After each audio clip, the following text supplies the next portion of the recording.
le titre original, Cézanne et moi. Vous avez voulu mettre l'accent plus sur Cézanne que sur Zola?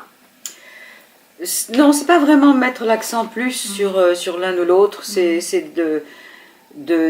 en fait d'être assez fidèle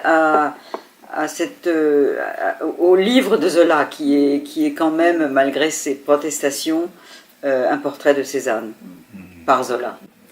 Oui, bon, c'est une amitié entre les deux garçons, donc on peut dire que c'est une amitié masculine, décrite par une réalisatrice. Et moi, bien sûr, je suis homme, et je crois que ça existe une amitié masculine entre les deux hommes, mais il y a aussi des rivalités sûrement entre les hommes.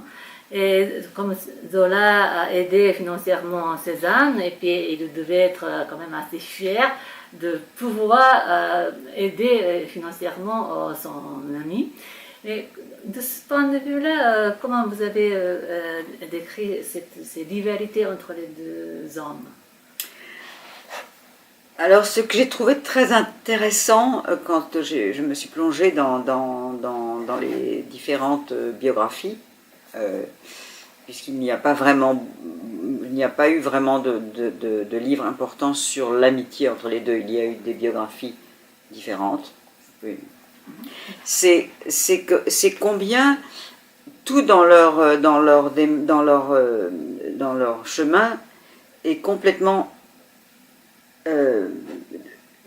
différent. Déjà, vous pouvez lui dire ça, puis après je... Donc ils se rencontrent enfants, et quand ils sont enfants, c'est Cézanne qui va aider, pas financièrement, mais qui va accueillir le petit garçon Zola chez lui donner certainement des repas à manger. C'est parce que Zola est vraiment dans la misère.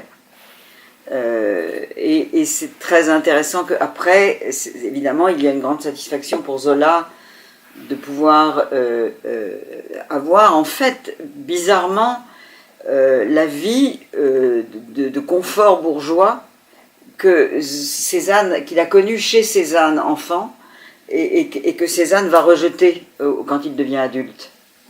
Et puis, ça va continuer à prendre en effet des chemins toujours divergents. La grande puissance artistique de Zola, ce sont de ces années disons, de 25 ans à 50 ans. Et pour Cézanne, c'est le contraire. Il va évoluer et devenir l'artiste révolutionnaire qu'on connaît les 10 dernières années de sa vie. Donc aussi professionnellement, c'est très très très différent. Et puis leur choix de vie, l'un qui va s'éloigner de cette société bourgeoise dont il est issu, et l'autre qui va en effet rêver non pas de s'embourgeoiser, mais de pouvoir vivre comme un homme aisé, qui va avoir les moyens de payer des belles robes à sa mère, à sa femme, toutes ces choses-là qui ont été complètement opposées quand ils sont devenus des hommes adultes.